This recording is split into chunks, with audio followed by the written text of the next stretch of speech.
যদি করেন, সেই বিবেচনা যদি করেন, আপনার দেশে গুম নাই, বিনা বিচারে হত্যা নাই, আয়না ঘর নাই, আপনি গুলি করে আকাশ থেকে গুলি আসতেছে না, হ্যাঁ, মাটির থেকে গুলি আসতেছে না, এটা আপনি কি বলবেন? এটা কি আপনি খারাপ বলবেন? বিচারকের একাত্মতা ঘোষণা করা, that is mob justice. Mob justice বাংলাদেশের ট্রেডিশনাল, এবং নির্বাচনের পর এমপি হওয়ার পর মব জাস্টিস হয় 300, বাংলাদেশের 300 এমপি 300 মব জাস্টিসের হিরো হন। এটা প্রযোজ্য মনে করি বড় বড় রাজনৈতিক দল যারা আছে তারা ইমিডিয়েটলি তাদেরকে অনেক অনেস্টলি বলতেছি, আমরা দেশের মঙ্গল চাই, জাস্ট তাদেরকে বের করে দেওয়া হোক, তাদের জন্য আন্দোলন করা হোক। কারণ আমার কাছে দেশ বড়, আমার কাছে আসিফ মাহমুদ বড় না, কোনো ব্যক্তি বড় না, ইউনূস সাহেবও বড় না, আমি অন্যান্যদের নাম বললাম না, কেউ আমার কাছে বড় না, আমি অল থ্রু যেভাবে কথা বলি।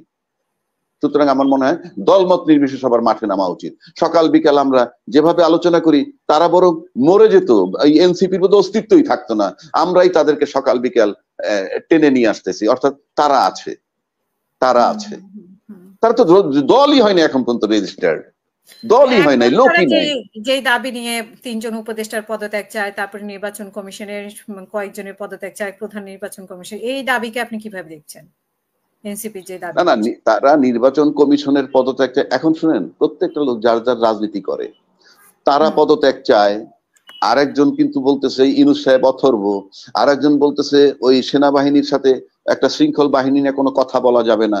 এই যে বিভিন্ন বিষয়গুলো আসতেছে, যার যার ওপিনিয়ন সে দিচ্ছে। কিন্তু আমি একটা জিনিস দেখলাম যে আমাদের কথা বলার স্বাধীনতা দিতে গিয়া অনেক কাল্পনিক কথা বলা হচ্ছে, অনেক কাল্পনিক কথা বলা হচ্ছে। এবং এই কাল্পনিক কথায় কি হয় যে আমি কিন্তু মোটামুটি কাল্পনিক কথা বলি না, যার জন্য হাইপোথিসিস করে আপনারা যে আমাকে বলতে বলেন, আমার জন্য কষ্ট হয়। কারণ আমি যদি বলি অমুকে টাকার পাচার ডকুমেন্ট নাই, আমার কাছে কোনো ডকুমেন্ট নাই, আমার অফিসিয়াল প্রমাণ নাই। কিন্তু বিগত সরকার কি করেছে? আরে টাকা পয়সা প্রমাণ ছাড়াও মানুষ যে হত্যা করেছে, গুম রাহাজানি, এগুলো তো দৃশ্যমান ছিল।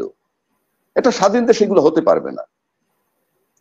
আপনি সেই বিবেচনা যদি করেন, আপনার দেশে গুম নাই, বিনা বিচারে হত্যা নাই, আয়না ঘর নাই, আপনি গুলি করে আকাশ থেকে গুলি আসতেছে না, হ্যাঁ, মাটির থেকে গুলি আসতেছে না, এটা আপনি কি বলবেন? এটা কি আপনি খারাপ বলবেন? মব দেখতে পাচ্ছেন, রাখেন মবের কথাটা বলি। মব দেখতে পাচ্ছেন না? মব কি? দলবদ্ধ হইয়া বিচার করা, দলবদ্ধ হইয়া নিজেরটাকে জাস্টিফাইড করা।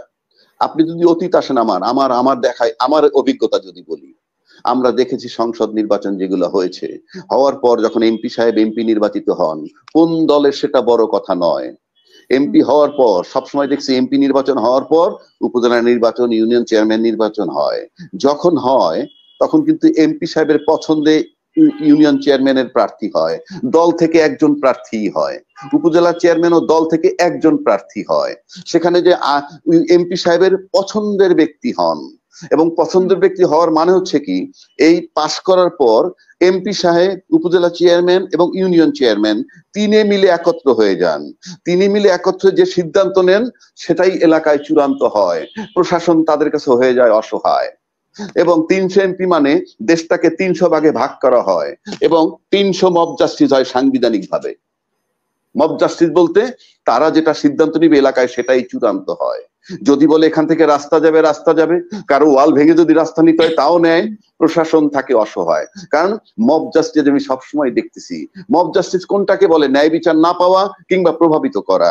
আপনি ইশরাক সাহেব যে মামলাটা করলো, সেটা যখন ইনি পাইলেন না, এই বিচারটা পাইলেন না, কিংবা ওই সময় ঘোষণা করলো না যে এইটা অবৈধ হয়েছে, এই নির্বাচনটা বাতিল করে পুনরায় নির্বাচন দিলাম, এই যে হইল না, নির্বাচন করলো, এটাও মব জাস্টিস। কেন মব জাস্টিস? দলীয় প্রভাব, তার সাথে বিচারকের একাত্মতা ঘোষণা করা, দ্যাট ইজ মব জাস্টিস।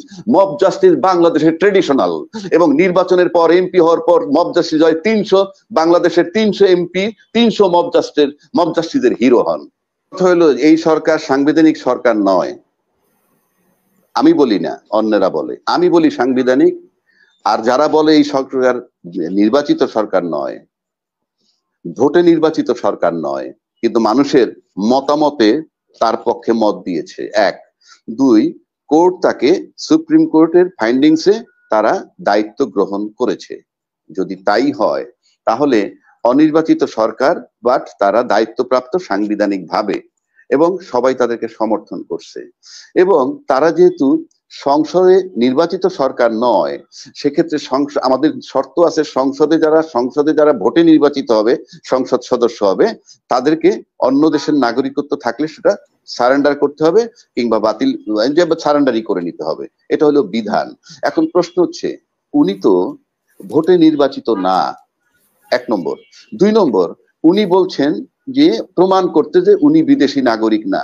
আমি তর্কের খাতিরে ধরে নিলাম যে উনি বিদেশি নাগরিক, আমি ধরে নিলাম, আমি কিন্তু জানি না ইনফ্যাক্ট। আর উনি যেটা রেজ করছেন যে আমি বিদেশি নাগরিক না, তাহলে প্রমাণ করতে হয় যিনি তাকে বলছেন যে আপনি বিদেশি নাগরিক। উনি কি বলেছেন আমি বিদেশি নাগরিক না? উনি বলেছেন যে প্রমাণ করতে হবে, প্রমাণ করতে হয়। সেক্ষেত্রে আমি মনে করি বাংলাদেশ সরকারের কাছে এটা কোনো কঠিন কাজ নয়। কেন কাজ? উনি যে দেশের নাগরিক বলতেছে, যারা বলতেছে, সেই দেশের এমবেসির সাথে যোগাযোগ করলে সে ওখান থেকে উনি নাগরিক কিনা এটা পাওয়া খুব সহজ কাজ আমার কাছে মনে হয়। এটা কোনো কঠিন কাজ নয়, 1। 2, আপনি একটা কথা আছে, জন্ম হোক যথাযথ, কর্ম হোক ভালো। কারণ আপনি হাসিনা, খেয়াল রাখবেন, আমার কাছে কোনো পক্ষপাতিত্ব নাই, আমাকে যেটা যৌক্তিক আমি সেটা বলি। বাংলাদেশে এর আগে যিনি 16 বছর দেশ চালিয়েছিলেন, উনি তো বাংলাদেশি পাসপোর্টের মালিক ছিলেন, তাই না? হ্যাঁ, উনি করছেন কি? উনি কি বাংলাদেশের পাসপোর্ট নিয়ে বাংলাদেশের লোকের চাওয়া পাওয়া মতো কাজ করছেন? করেননি। কাজেই উনি তো বাংলাদেশি, পিওর বাংলাদেশি ছিলেন, পিওর বাংলাদেশি পাসপোর্ট।